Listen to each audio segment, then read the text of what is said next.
সন্তানদের মুখে নিজে না খেয়ে খাবার তুলে দেয়া, স্নেহ মমতায় বড় করে তোলা সেই সন্তানরাই যে একদিন বৃদ্ধা মাকে দূরে ঠেলে দিতে পারে, তারই করুণ জ্বলন্ত উদাহরণ ৯০ ঊর্ধ্ব ফুলমণি মুর্মু। দিনাজপুরের ঘোড়াঘাট উপজেলার বেলওয়া ছাতনিপাড়া এলাকার এই বৃদ্ধা আজ মানবেতর জীবনযাপন করছেন। ৩ সন্তান জীবিত থাকলেও অর্ধাহারে অনাহারে দিন কাটছে তার। কঙ্করসার শরীরটা যেন এখন তার নিজের কাছে বোঝা হয়ে উঠেছে। সরকার থেকে পাওয়া সামান্য বয়স্ক ভাতা তাদের ন্যূনতম প্রয়োজনও মেটাতে পারছে না। সেখানে গিয়ে দেখা যায় রাস্তার পাশে বসে অপলক দৃষ্টিতে তাকিয়ে আছেন ফুলমণি মুর্মু, যেন কারো অপেক্ষায়, হয়তো সেই সন্তানদের যারা আর ফিরে তাকায় না। চোখের দৃষ্টি বহু আগেই ক্ষীণ হয়ে গেছে, তবু সেই চোখে আজও জমে আছে একরাশ আশা আর দীর্ঘশ্বাস।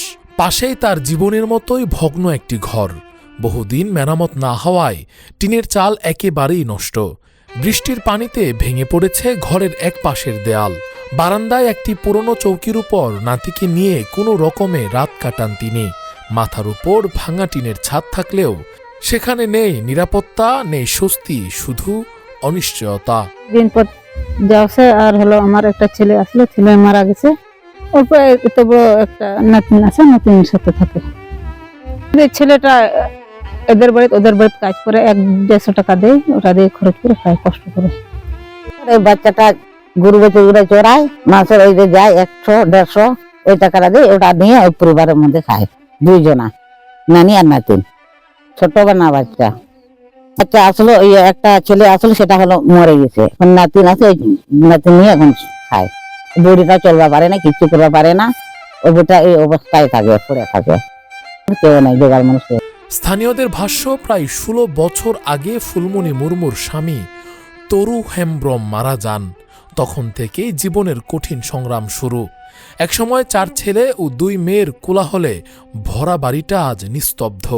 ছোট ছেলের মৃত্যুর পর তিনি আরও বেশি অসহায় হয়ে পড়েছেন। জীবিত ৩ ছেলে ও ২ মেয়ে থাকলেও কেউই বৃদ্ধা মায়ের দায়িত্ব নিতে এগিয়ে আসেননি। এলাকাবাসীর অনেকে আশঙ্কা প্রকাশ করে বলেন, খাদ্য, বাসস্থান, চিকিৎসা ও পুনর্বাসনের ব্যবস্থা না হলে সামনে দিনগুলো আরও ভয়াবহ হয়ে উঠতে পারে। ওই ওয়ার্ডের ইউনিয়ন পরিষদের সদস্য রবিউল ইসলাম রবিন জানান, বর্তমানে ফুলমণি মুর্মু শুধু বয়স্ক ভাতার আওতায় রয়েছেন। এর বাইরে অন্য কোনো সরকারি সুবিধার আওতায় তাকে আনা সম্ভব হয়নি। উপজেলা সমাজসেবা কর্মকর্তা মাসুদ রানা জানান, তিনি বর্তমানে সরকারি বয়স্ক ভাতার আওতায় থাকায় বিধি অনুযায়ী অন্য কোনো ভাতার অন্তর্ভুক্ত করার সুযোগ নেই। আমি যেটা জানলাম যে উনি আমাদের সমাজসেবার আওতাধীন বয়স্ক ভাতার অধীনে রয়েছেন। তো নীতিমালা অনুযায়ী সরকারি একটি সুবিধা পেলে আরেকটি সুবিধার আওতায় আনার সুযোগ নেই। তবে গুরুত্ব বিবেচনায় আমরা অন্যান্য দপ্তরের সাথে সমন্বয় করে তাকে যেই সুবিধার আওতায় আনা যায়, আমরা ইনশাল্লাহ সেই সুবিধার আওতায় নিয়ে আসব। তবে বিষয়টি গুরুত্ব বিবেচনায় নিয়ে অন্যান্য দপ্তরের সঙ্গে সমন্বয় করে সম্ভাব্য সহায়তার পথ খোঁজা হবে বলে আশ্বাস দেন তিনি। এ বিষয়ে উপজেলা নির্বাহী কর্মকর্তা রুবানা তানজিন বলেন, পরিবারের পক্ষ থেকে আবেদন করা হলে আবেদনের প্রেক্ষিতে ঊর্ধ্বতন কর্তৃপক্ষের সঙ্গে আলোচনা করে প্রয়োজনীয় ব্যবস্থা গ্রহণ করা হবে।